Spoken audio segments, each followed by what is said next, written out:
Good evening, everyone. I'm Malkia Singleton Oforiaji-Kun, Pennsylvania State Director at Parent Child Plus. We're so happy you could join us for this very special event, Windows, Mirrors, and Doors, the Importance of Representation in Books for Young Black Children. As we enter Black History Month, I can't think of a better time to reflect on the importance of representation for young children of color. Early exposure to different cultures humanizes our neighbors, it opens our minds, shapes our beliefs, and leads to real change. Before we jump in, I want to start by telling you a little bit about the organization that I'm so proud to work for. Parent Child Plus is a national nonprofit organization focused on early education and school readiness among marginalized communities facing the largest opportunity gaps. We serve over 9,000 families with young children across 142 locally run program sites in 16 states in the U.S. annually. In Philadelphia alone, we've worked with over 500 families since 2016. And we do this by using research-based school readiness models to engage and empower children's first and most important teachers, their parents. Tonight, we're here to talk about one of the most critical pieces of early education, literature. If our parents are the most important teachers, then books are our most important tools. The books that kids read during childhood and into young adulthood play a fundamental role in shaping how they view themselves, the world, and their place in it. These roles are so critical, in fact, that a group of renowned educators gave them names: Windows, Mirrors, and Doors. Books that offer glimpses into new worlds, real or imagined, are windows. The ones that we can relate to, that reflect our lived experiences, those are the mirrors. And the books that encourage us to become a part of the story, the doors. There's a problem, though. As recently as 2016, people of color accounted for less than a third of a children's book's characters. Our children are trying to explore the unknown and find validation in depictions of themselves, but they're running into closed blinds, distorted mirrors, and locked doors. COVID-19 has further compounded this issue. At a time when we should be talking to our children about their identities and enriching their educational lives, parents are struggling to stay afloat. And it's harder than ever to access the right books and materials. And that's what Parent Child Plus is working to change. In 2020, we studied the content of over 550 books used throughout our national network of sites, and the disparities we discovered were disturbing. 94% of the families we serve are families of color, but only 13% of our books had authors and illustrators of color. We all know storytellers matter just as much as the story. Without storytellers of color, children miss out on narratives that affirm their lives. They miss out on the transcendent power of literature. They miss out on opportunities. After all, you can't be what you can't see. So as part of our mission, we're committing to provide all families with reading materials that are diverse, inclusive, and culturally relevant. We want to help children understand the importance of racial justice, feel rooted in their own identity, and develop a strong sense of self and the understanding of others. That's why we've invited you here tonight for a conversation with Parent Child Plus staff, children's book authors, diversity and inclusion experts on the representation of African American and Black characters in children's literature. This will be the first in Parent Child Plus's virtual event series on the subject. Throughout the series, we'll focus on the impact of representation on the well-being and social emotional development of children, the importance of diverse authors, and the ways in which representation and book selection can be a powerful step toward building a stronger and more equitable world. After this evening's event, we hope you will walk away with a deeper connection to and understanding of the importance of having diverse books in early childhood education and tangible ways to get books with African American and Black characters in the hands and homes of more children. Before we get started, though, I want to recognize the organizations that made this event possible. Thank you to our sole sponsor, PNC Grow Up Great. We simply could not have done this without you. And we want to thank you for your tireless dedication to helping children see new possibilities in these windows, mirrors, and doors. And thank you to our partners, Team First Book Philadelphia, Greenlight Fund Philadelphia, Public Health Management Corporation, Read by Fourth, United Way of Greater Philadelphia and Southern New Jersey, Philadelphia Health Partnership, West Philadelphia Action for Early Learning, the Changing Brain Lab at Penn, Drexel University, Fred Rogers Center at St. Vincent College, West Philly Promise Neighborhood, and First Up. Your partnership is truly invaluable. We have two amazing panels tonight, and after each, there will be time for questions, so please put them in the chat. But first, to kick off this event, we've asked a few prominent Philadelphians to tell us about the time they first saw themselves in a book. Take a look at this powerful video. Hi everyone, I'm First Alert Meteorologist Brittany Shipp, a local meteorologist here at NBC 10 in Philadelphia. I am also a children's book author, and I just wanted to talk a little bit about the importance of diversity with children's literature. It's one of the reasons why I did write this book.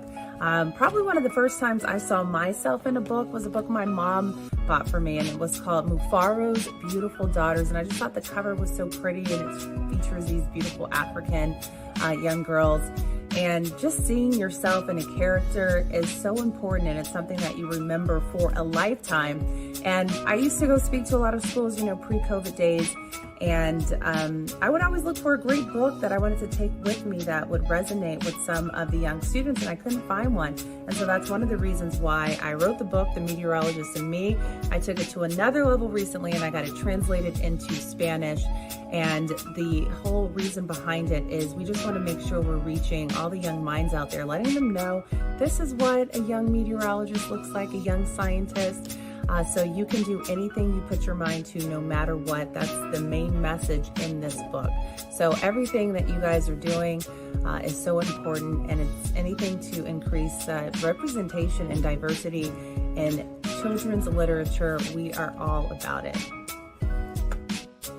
Hi, my name is Dwayne Wharton, a health and equity advocate and founder and principal of Just Strategies, a social mission-driven consulting firm. I was probably 13 when I first remember seeing myself in the book. It was Native Son, a novel written by Richard Wright that told the story of Bigger Thomas, a young black male growing up in Chicago in the 1930s. I remember Bigger being a very complicated character.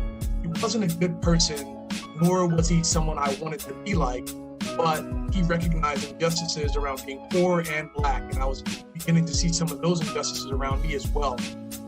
My life's work has largely been about trying to produce better outcomes for people, and Richard Wright captured an experience I could relate to and help provide a framing for how I thought about it. Thanks. My name is Reshonda Perryman, and I work as a program officer at a foundation. I get the opportunity to support high-quality early childhood organizations. I am a Black woman. I identify as a Christian. I was born and raised in the South. I am a wife and mother of two, and I now live outside of Philadelphia. The first time I saw myself in a book, I was quite young. I remember reading a book about a young Black girl who was growing up and living in the Jim Crow South, and the book was all about her struggles. But I don't think I really identified that. The first time I sort of identified with a character in the book, it was much later. I remember my late teens, young adulthood, really reading everything I could get my hands on that was contemporary African American fiction. To me, it was about modern Black Americans in pretty typical experiences, ones that I really identified and related to, whether it was being in college or career, love, romance, all those kinds of things. But it was the first time in my history of really loving and enjoying reading that I saw characters that I understood and recognized that were like myself. Hi, my name is Derek Green. I'm an at-large member of City Council in Philadelphia, Pennsylvania. I think the first time I saw myself in a book was actually in a comic book. My parents took my sister and I to Chicago on a vacation, and we got a chance to visit the DuSable Museum. And at that museum, in the gift shop, my parents bought us a bunch of comic books. One in particular showed an African-American inventor, Granville T. Woods, the first African-American engineer after the Civil War. And that was the first time I saw myself in a book. I am State Representative Donna Bullock. I represent the neighborhoods in North and West Philadelphia that comprise of the 195th Legislative District. The first book I remember seeing myself in, seeing a young Black woman in, was Ntozake Shange's For Color Girls Who Considered Suicide When the Rainbow Was Enough. I was about 16 in high school, and this book, with its very long title, included a collection of poetic monologues from 7 different Black women from 7 different walks of life, and each one of them illustrated the complexities of our beauty as Black women, the complexities of our strength and our brilliance, and was perhaps the first illustration of how powerful Black girl magic can really be. Thank you for allowing me to share this book that was so important to my growth and development as a young Black woman.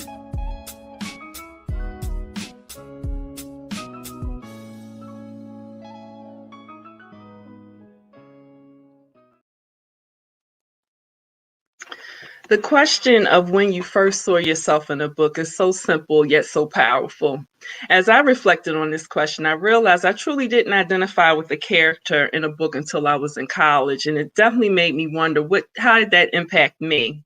So to expand on this topic, I'd like to now introduce our first panel, Building an Inclusive World, Creating Children's Books with Strong African American and Black Characters. I'm so delighted to spend some time discussing this with our panelists. First, we have Dr. Lynette Mawhinney, Chair of the Department of Urban Education and Associate Professor of Urban Education at Rutgers University, Newark, and author of Lulu, the One and Only.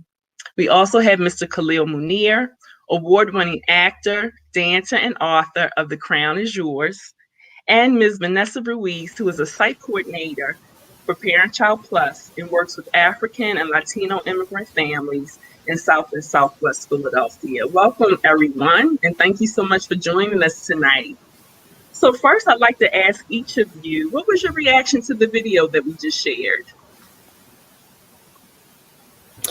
Well, I'll go. Thank you for having me, and good evening, everybody. So I actually found this question really hard to answer. I'm a Black woman, but I grew up in a white community with a white family.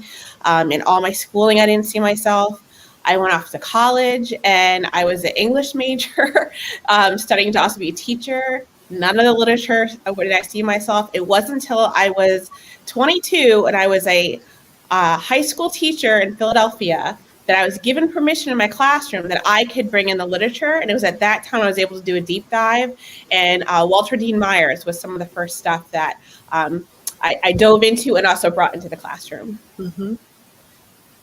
Khalil, would you like to go next? Yes, that was an amazing video and a very powerful question. So I was thinking about when was the first time I actually saw myself in literature, and I had an opportunity to study at Freedom Theater in North Philadelphia.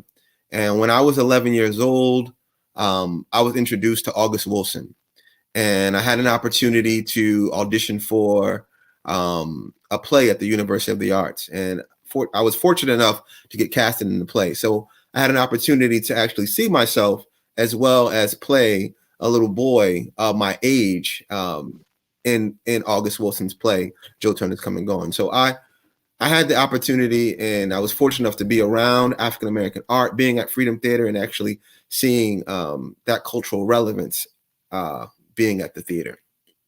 Definitely, definitely. And Vanessa? I just love how individual this is. There are no two people that identify with the same book or have the same reasons. I think it just really confirms for me, how wonderful it is there are authors like the two of you who are writing books about your own personal experiences, and how many books there are still to be written, because there are so many people that are teenagers or adults before they find a book that's really talking about them.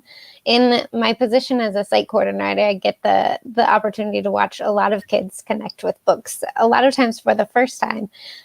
Since we work to match families with books and toys and home visitors who share a cultural and linguistic background, I've had parents tell me that it's the first time they've had a book at home. It's the first time they've had a book in their own language that they could actually read.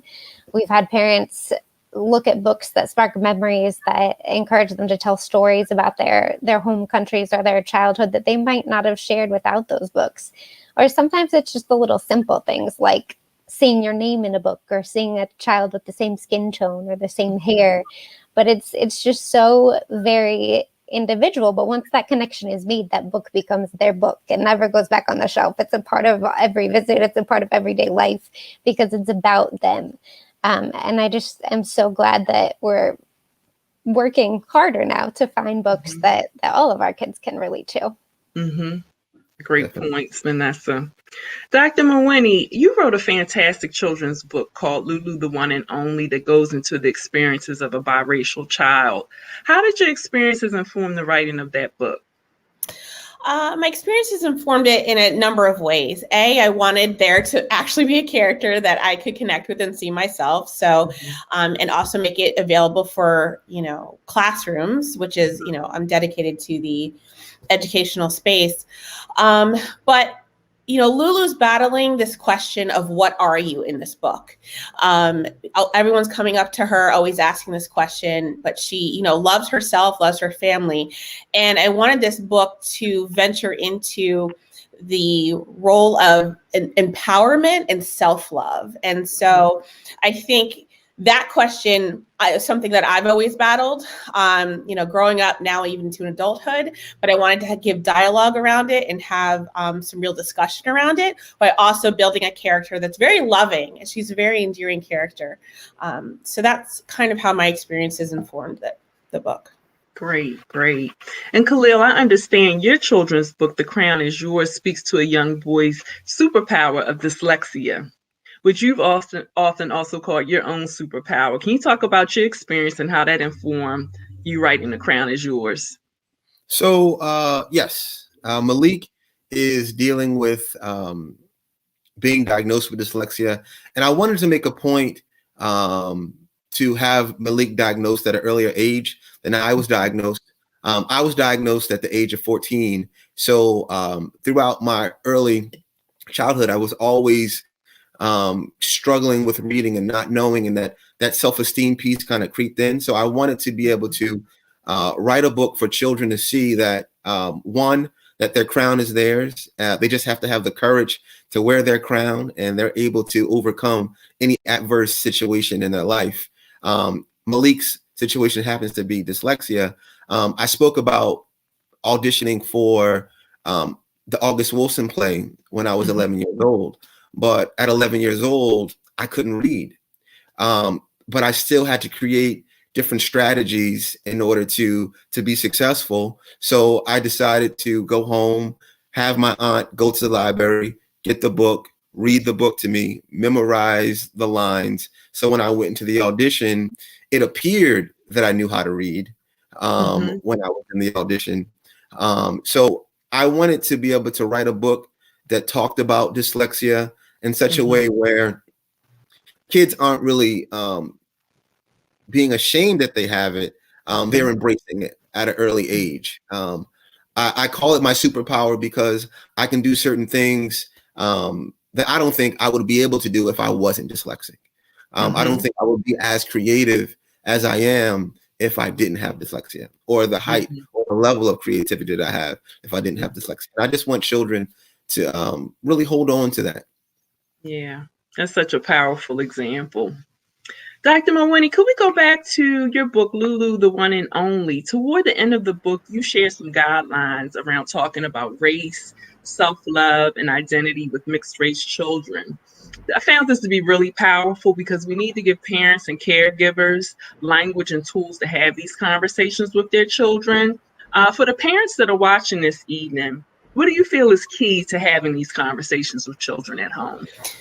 Well, the first is actually creating space to have the conversation, right? We live these very busy lives, right? We're doing all these things, and sometimes we just don't take the time to sit down and have the space to have this conversation. So that's the first step.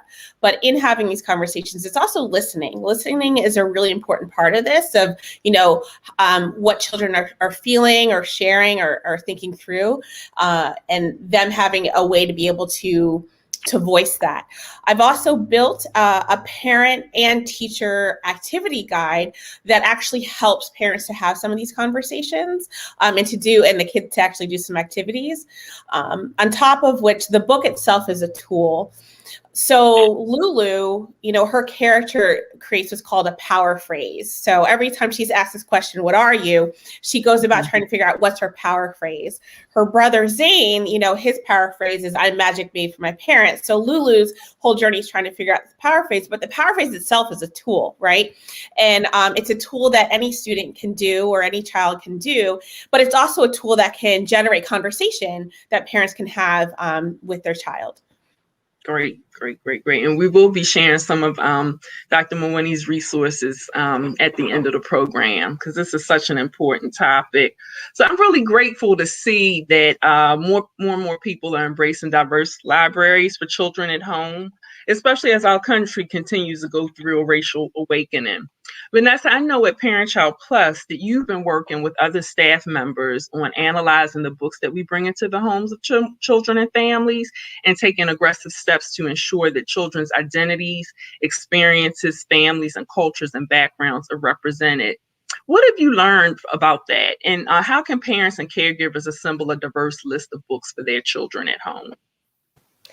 So as we've already mentioned several times today, it's important for children of color to see themselves represented in books, definitely. But I think it's equally important for all children to see a variety of races, abilities, and lifestyles in the books that we read.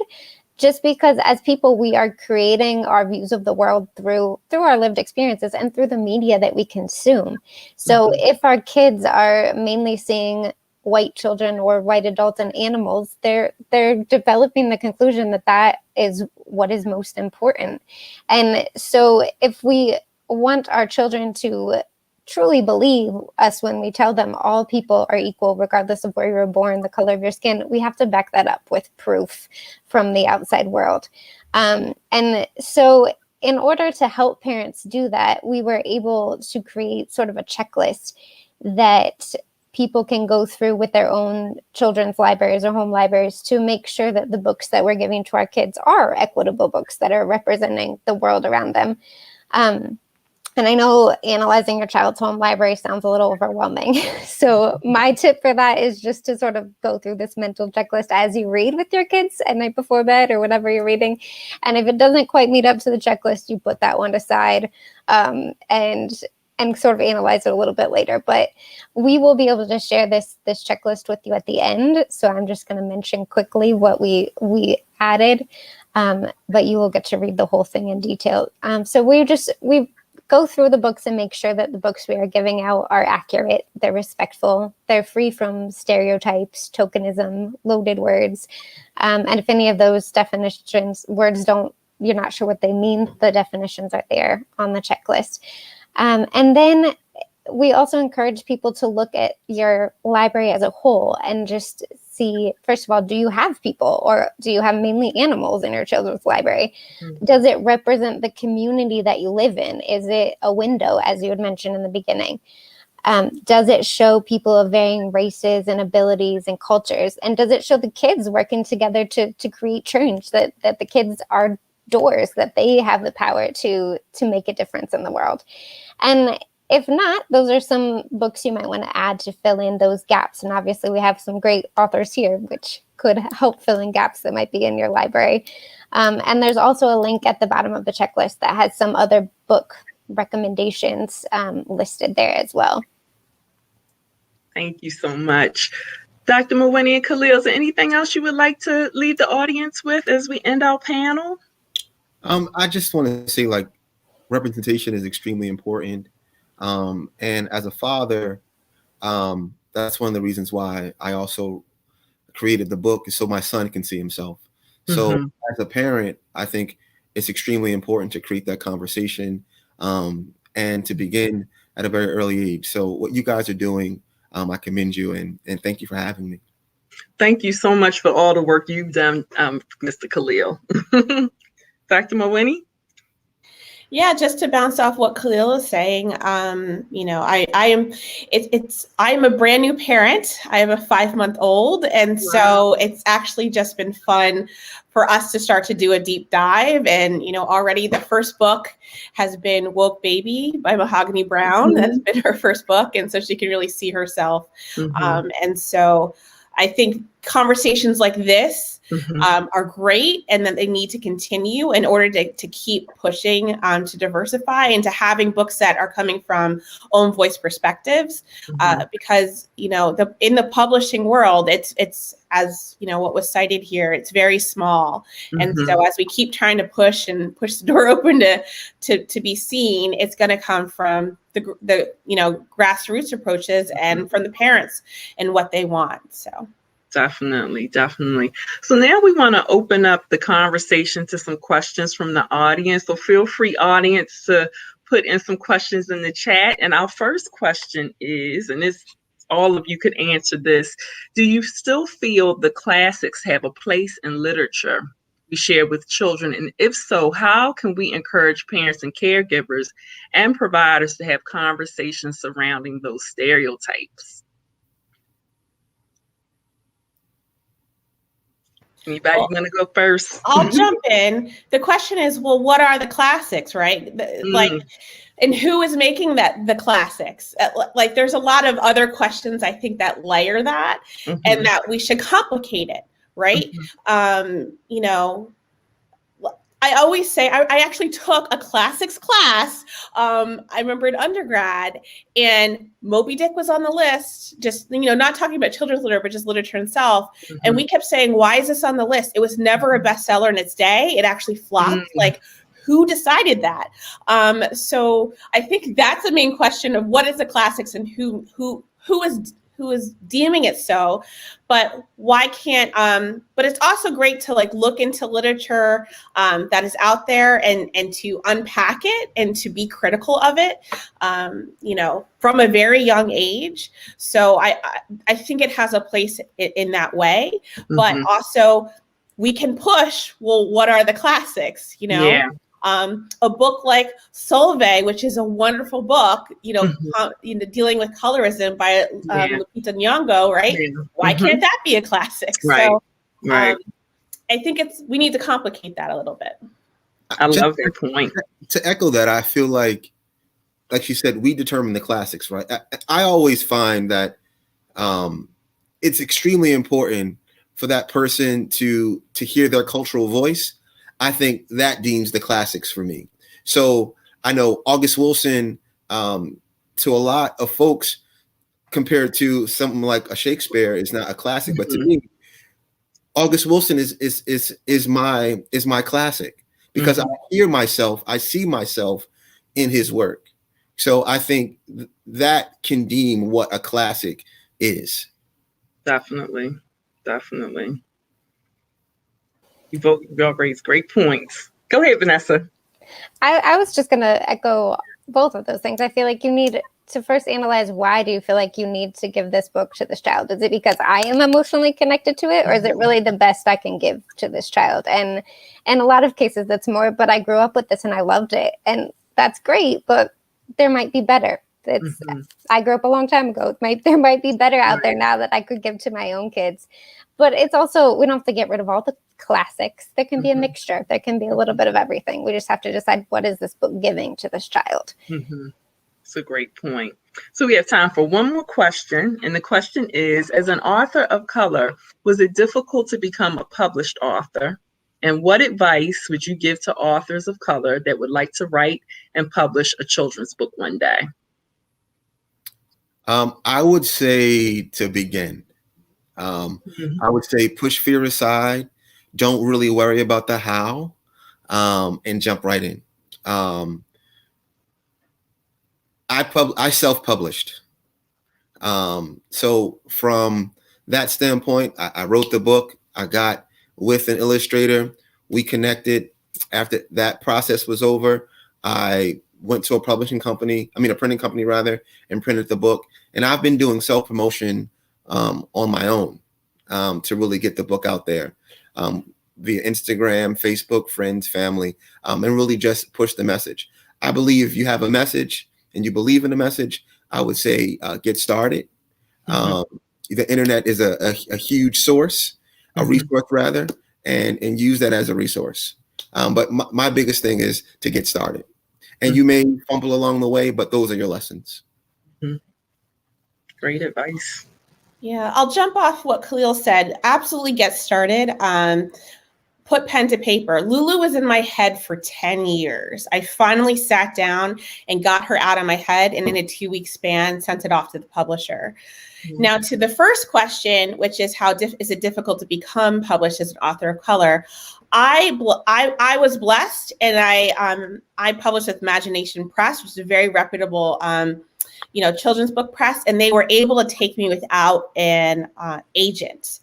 But other publishing houses won't take any of my work without an agent, and I'm finding it hard to get an agent because I write about race. So I am actually having some bumps in the road, but that's certainly not going to stop me. And thank goodness there's places like Imagination Press that are willing to open their doors and do this great critical work.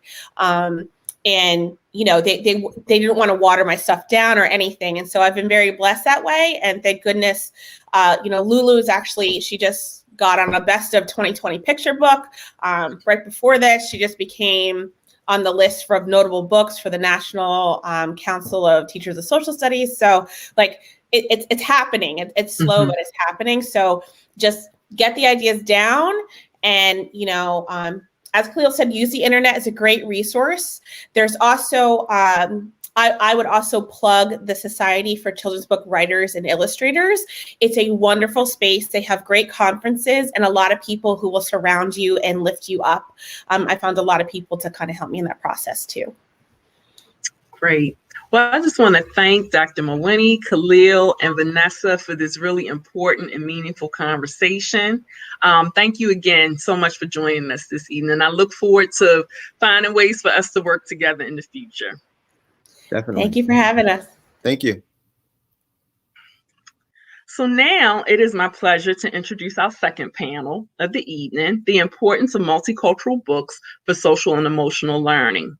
Our panelists are Ms. Lola Rooney, President of the Black Child Development Institute of Philadelphia and Vicinity, Dr. Dana Winters, Director of Simple Interactions and Academic Programs and Assistant Professor of Child and Family Services at the Fred Rogers Center at St. Vincent College, and Ms. Rachel Honoré, West Philadelphia Action for Early Learning, Family Navigator, and Self-Proclaimed Book Whisperer.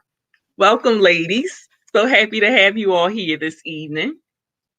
So first, I want to start with Ms. Lola. As the president of the Black Child Development Institute, can you start by telling us a little bit about the impact multicultural books have on a child's social and emotional learning?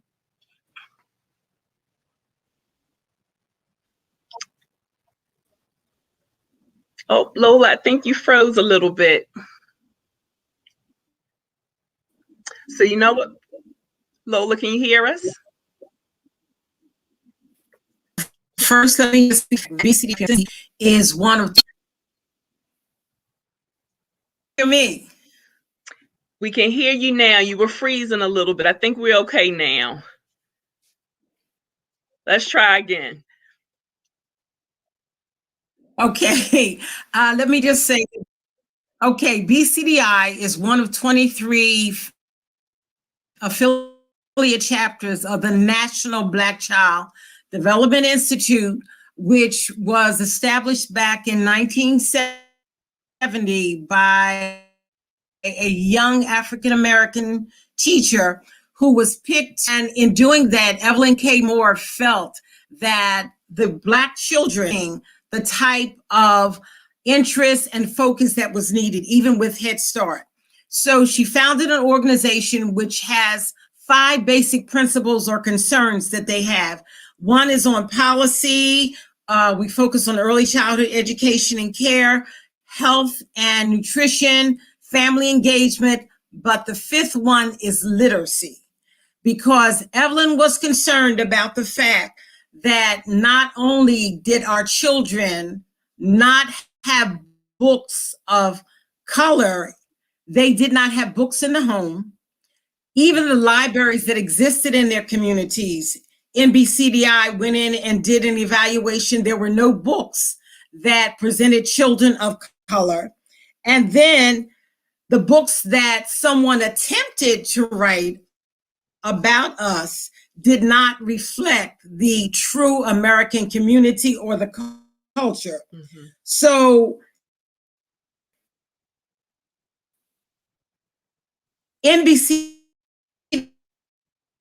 looked at this and said, how can we expect our children to have the type of literature necessary that will cause about picking up the book and saying, let's see what's in there.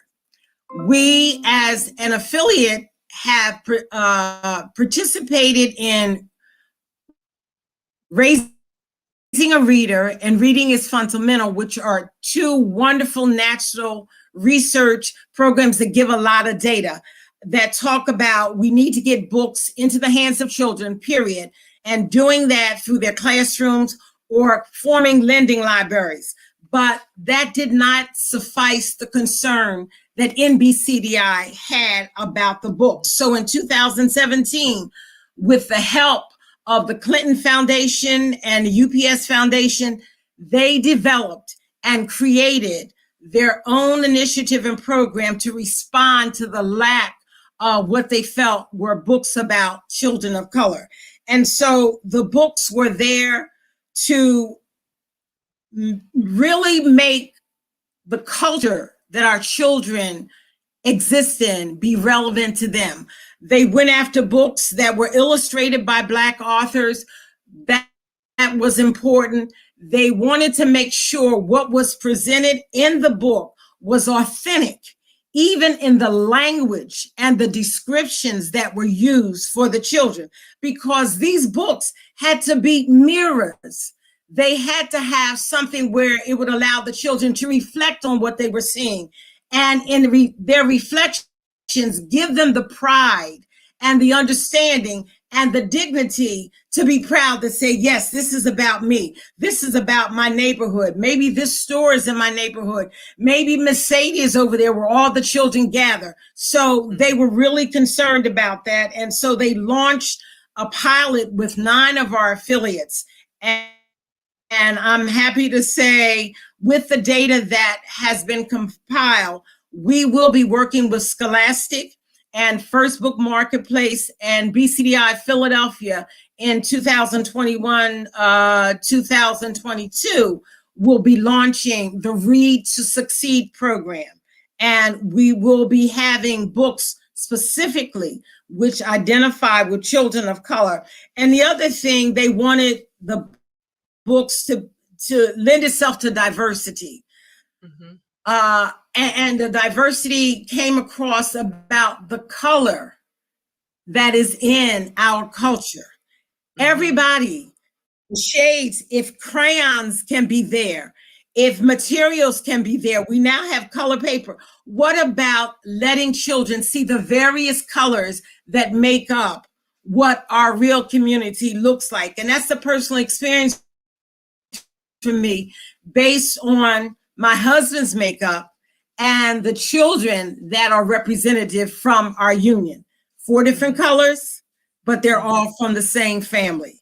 So there is diversity. And then they want books that will help destroy the stereotypes that our children have about other people by exposing them to read about other cultures that are interacting with us. And that's the only way that, even in helping children understand the social and emotional things that deal with empathy and compassion, by letting there be inclusion in what's happening in the stories about us. So I'm going to stop right there because I get so excited when we talk about what we're reading about. Yes. Thank you so much, Ms. Lola, especially for that wonderful and important history about the NBCDI. So, Rachel, for years, you have been such a strong advocate for early childhood education, even before you started working with the West Philadelphia Action for Early Learning. From a community perspective, how do you see these books being critical to early childhood education? Well, I would just love to, it ties into and furthers the conversation of what Miss Rooney was saying, and how socially and emotionally these books affect the child. And let's just go back to the baby being a baby, and how a special and organic bonding takes place that allows the child to experience security and confidence. And one huge one is helping and setting routines, which is huge for us moms. And why I'm really stressing routines is because they're crucial in school readiness. And as that's one of our goals for Action for Early Learning is school readiness. If you just think of routines that we have as adults, that we have throughout the day, and imagine a child that's coming into a program in school, kindergarten, which requires that the child be structured and has routines, that requires that takes place in order to set them up for success.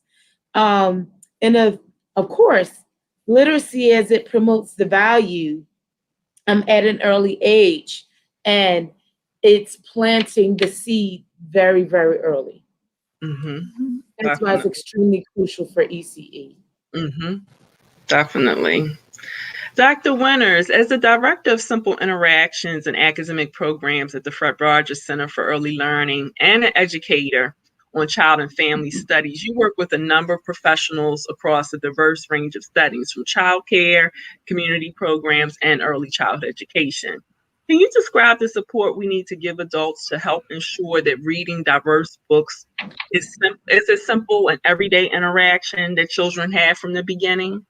Sure. Thank you so much, Malkia. And to Miss Lola and Miss Rachel, I'm really excited to be here with both of you too.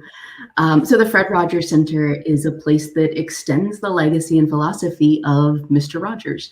And one of the guiding principles that we think about in our work is how do we extend relationships and interactions for every child. And that happens in the home, and that happens in child development settings, as varied as childcare to a playing field where we're playing a sport together. So how do we think about those interactions and relationships? But one of the things we think about a lot in that work is Fred Rogers' idea that we are all more than just one thing.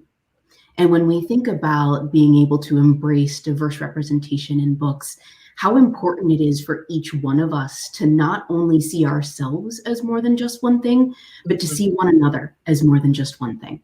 And that's a part of building a relationship and having strong positive interactions with children, whether it's in the home or it's outside of the home, is really seeing that child as more than just one thing and helping that child to see himself or herself as more than just one thing. And one of the most amazing gateways we have to that is books, is being able to use a book as a tool that drives further conversation and further interaction, to think about what it means to see diversity, to see difference, to see sameness. They evidently can hear her. I can't hear her. All of those parts of us and of one another. And so when we work with adults around these ideas, we try to really think very deeply about what is missing maybe from our settings, and how can we do our best to make sure that we're embracing the idea that we are all more than just one thing, and teaching our children that as well. It's so important.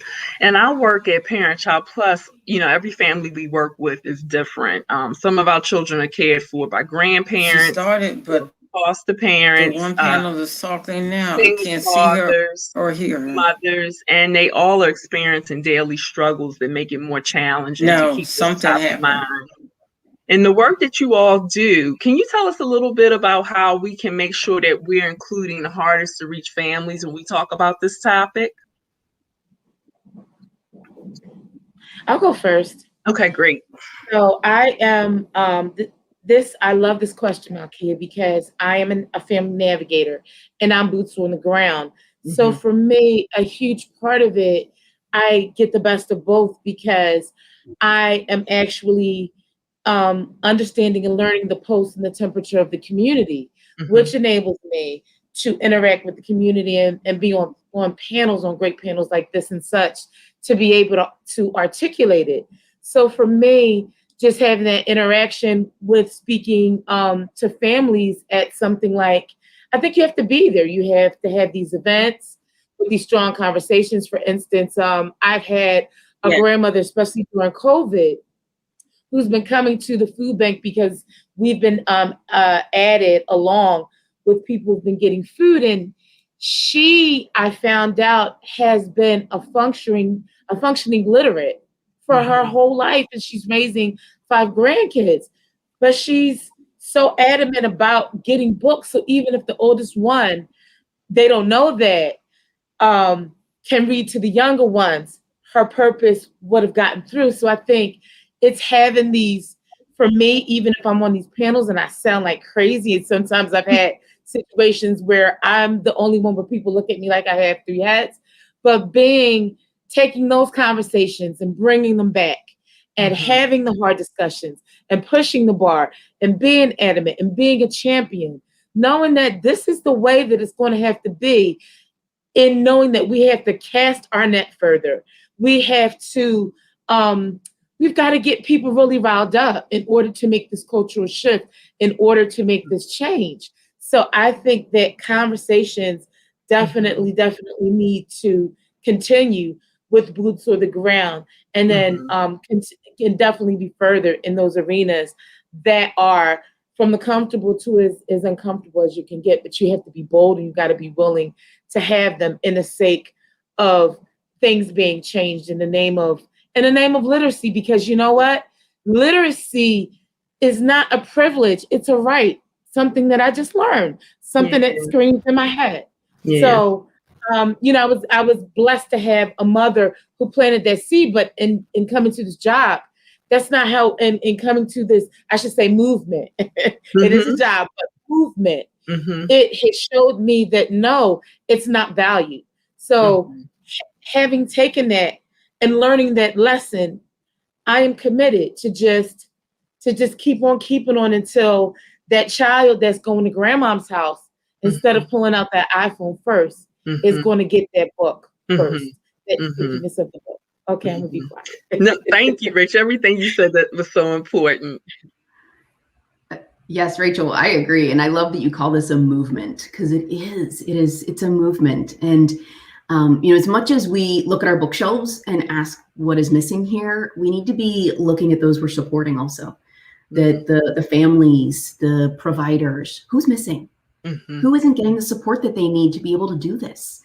And how do we start with the adults? Because I am a firm believer that we cannot make a lasting impact on children if we aren't supporting the adults in their lives. Mm-hmm. So how do we support the adults to have these conversations, to have access to the books, to be able to know the importance that literacy is a right, Rachel, that we've got to be able to support our adults to do this work with their children every single day. And it starts with identifying who's not a part of this conversation and how do we get them in?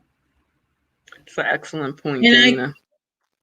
For me, I think I can say, in talking to the parents and talking to the adults, a lot of times they do ask, well, what do you recommend? What books should I have here? And, the thing I've done, because I have grandchildren, for even my grandsons, there is a series called the Lola Series.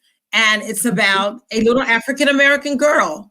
She goes to the library, she plants a garden, she goes and gets her checkup. So not are we only saying that, okay, this is a valuable time that you can have with your child by telling us, let's go to the library. Because here's a story about a little girl that went to the library every week with her mother,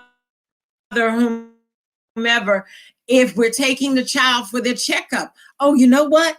Here's a story about this little girl, Lola. She went for her checkup. So I'm being self-serving now because I love the fact that you used the name Lola. But there are other situations where we want to really help children understand about the diversity that exists in some of our communities today. And I think I shared this with some of my colleagues before and with you. There's a series I recommend all the time by Nora, Dooley, everybody. And it's a story of I don't know whether they have deemed her as Black or whatever, but I just choose to say that she's of color. And as she's looking for her little brother to tell them it's time to come in for dinner, she goes to all her neighbors' houses that she's known all the year, but she's never been in their house. So when she goes in, it's dinner time. She goes to one house and she sees every house, somebody's baking bread. She goes to another house and all the families, be they Asian, Hindu, whatever, they're eating rice.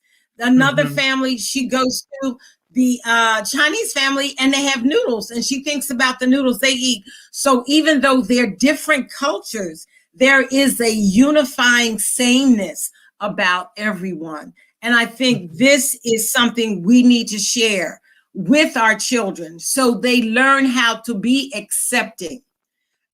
Okay, everybody's not going to accept us all the time, but let there be something in you that has a pride and an understanding and an empathy and a compassion and a love that you will accept, even when there is not the exact 100% part of you that you're seeing. There is some similarities.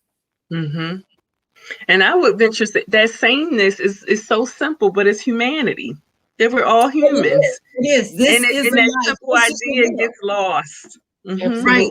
And that's one thing that NBCDI is focusing now on with this Read to Succeed. Let's combat the racism that's out there. Let's combat the ethnic disparity that's out there. Let's even combat some of the things, the food deserts, whatever it is.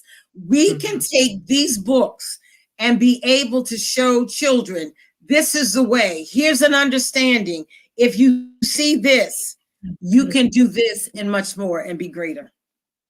Definitely. So you all are so deep into this work, and I'd love for you to each share with our audience what they can do to help support more cultural diversity in children's literature. I say use your Put a village. demand out there. Oh, I'm sorry. Yeah. I'll go. So we have a book depot program on the commercial quarter of Lancaster Avenue in which we've incorporated business owners. So I don't care if you're a business owner or not, we march up and down. Use your village. Your village has to support that child. And in doing so, everybody, I don't care if you're the boys that are waiting for the bus or whatever, we're going to talk to you and demand that you support. And in doing so, kids will follow, or the kids will set the tone, either chicken before the egg or what have you.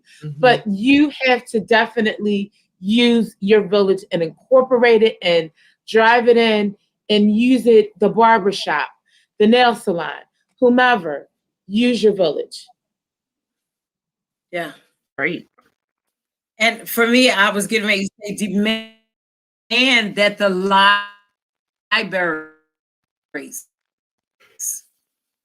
because it may be limited, but they're in various neighborhoods, demand that they have, this is the type of book or books I want to see, whether I'm Latino, I'm Asian, I'm African-American. I need to know where my child can go, where they can pick a book, that they will see mirrors of themselves, images of themselves, understand the languages that are in the book, and be able, if necessary, transcribe them as our first person on the video did into other languages, and let them tell the same story for the same group of children in the same age.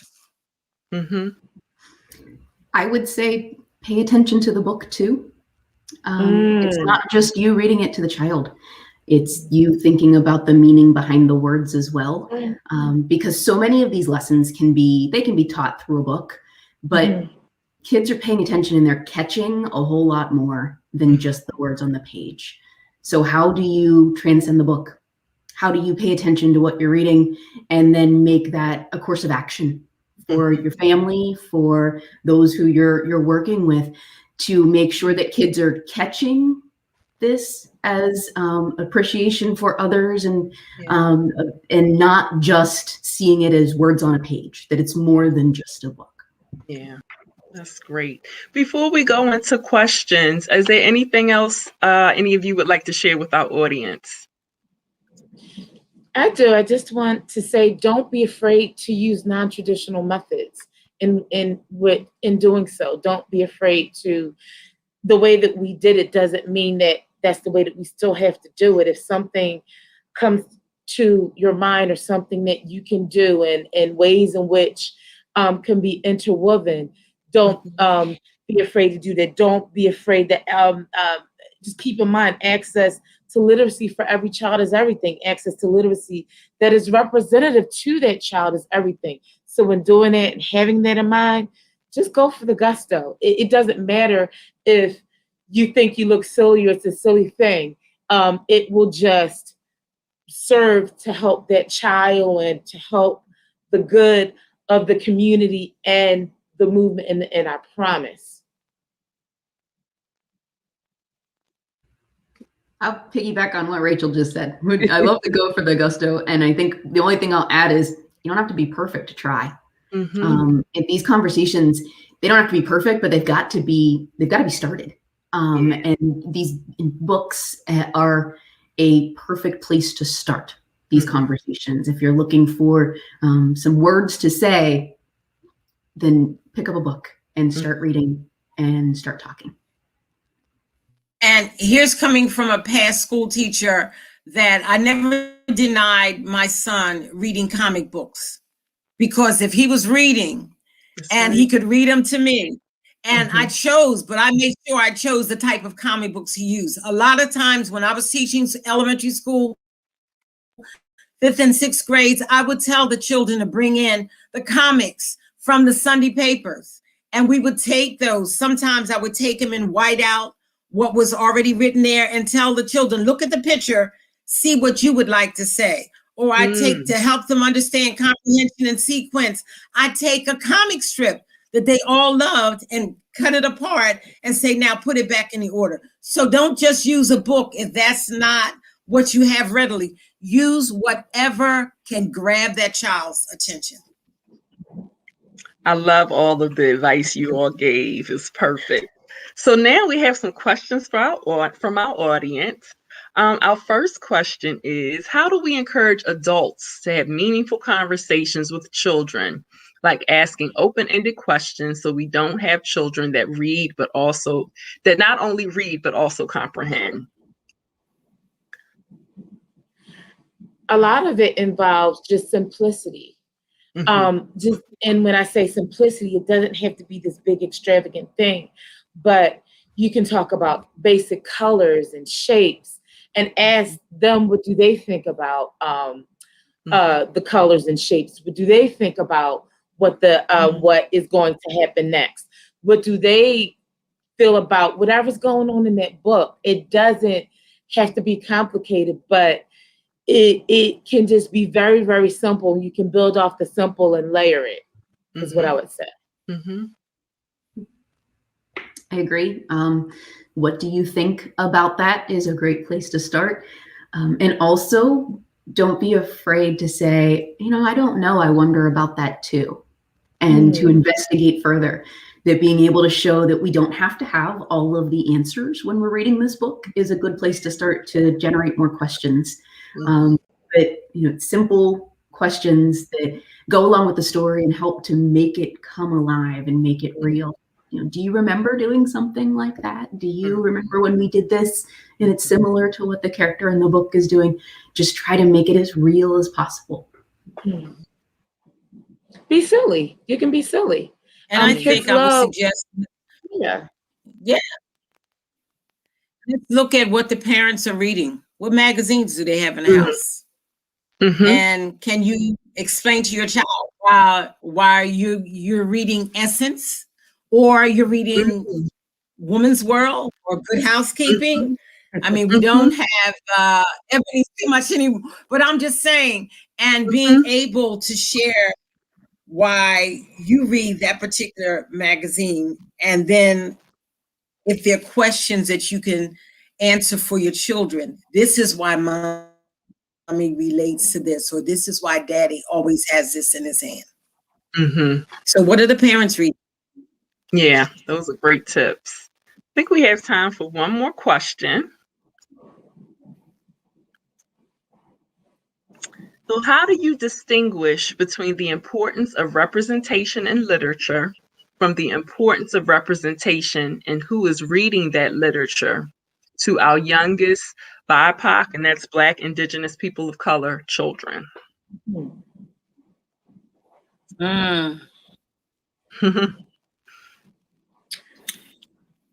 So you're basically, okay. Yeah. No, go ahead. No, after you, Mr. Woody, please. You're basically asking if, just saying, quote unquote, I'm Jewish, I can't read the book about Lola going to the library? Is that, I think that's, yeah, I think what you're that's saying when you want to distinguish between the importance of representation? If we're talking about teachers, then to me, I think we need to get to our teachers to help them understand, and this is no disrespect, how to read. When I say how to read, what emphasis as you're reading to the children are you putting on certain words or certain actions? What is your body language saying about the story that you're reading to the children? That's a great point. point. It starts with the teacher and how they are reacting to the book that they just picked up to read to that preschool class. Now, that's just for me. That's the way. I think we have people sometimes who, even lecturers, if there's no inflection in your voice, if there's no emotion, if there's nothing, then that's the most boring class I ever had when I was going to college. So you have to put yourself into what you're reading and make it come alive until the children learn the words for themselves. You've got to make that story come alive to them. So that's why I say it goes back to the teachers and who's standing before them to read.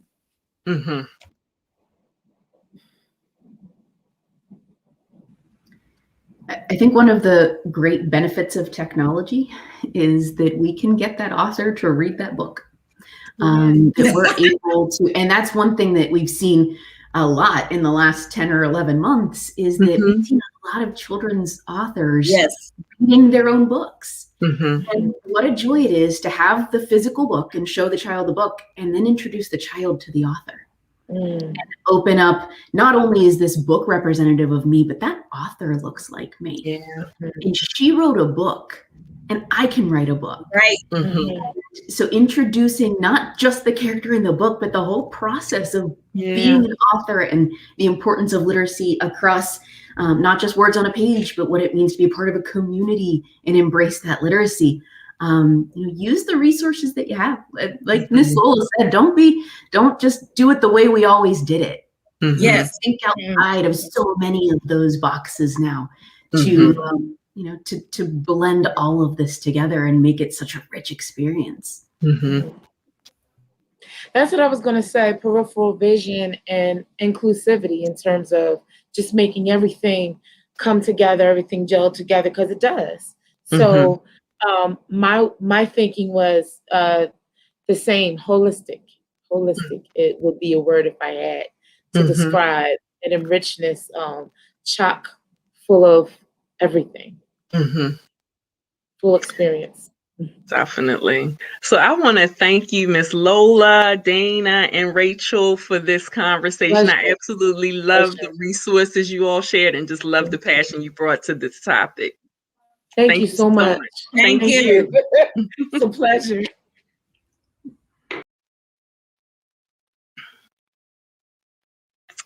So I want to thank all of our phenomenal panelists this evening and PNC Grow Up Great. I hope you all enjoyed tonight's discussions as much as I did. Can we give everyone a virtual round of applause? I know that none of us would be here today if we didn't want to make a difference in the lives of Pennsylvania children. And I know we're all more informed and more inspired than we were before we got here. So I want to leave you with a few specific ways you can make a difference. You can donate to the I See Me Diversity Book Fund, which distributes inclusive and culturally relevant books to as many Philadelphia-based Parent Child Plus children and families as possible. You can also support the African American Children's Book Fair that will be held virtually on Saturday, February 6th from 11 a.m. to 4 p.m. It's hosted by the African American Children's Book Project, and it's one of the oldest and largest single-day events for children's books in the country. And you can be an advocate for representational children's literature in your own communities.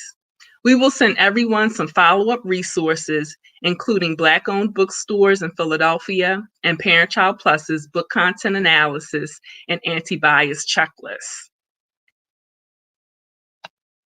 Finally, on a closing note, as you all know, the phenomenal Cicely Tyson passed away last week.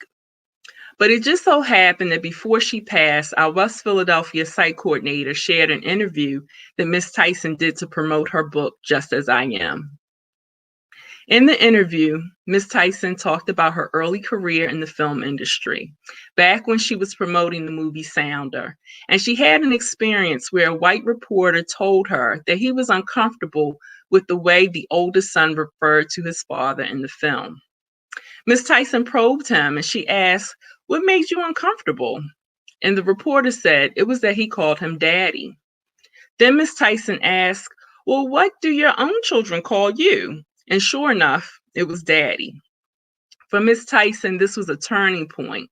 She realized the reporter was not uncomfortable with the word. He was uncomfortable with the humanity of Black people. And that's the moment that she decided she would prioritize roles that reflected the humanity and experience of Black people. And looking over her career, you can definitely see that she did just that. When I heard this story, I wondered, what if this reporter had been exposed to books with Black characters when he was a child? Would he still be uncomfortable hearing a Black son call his father daddy? So let's honor Cicely Tyson, storytellers of color, and all our children by making sure that they can see their experiences and humanity in books. Thank you so much for spending this evening with us. Please stay tuned for our next event in the Windows, Mirrors, and Doors series.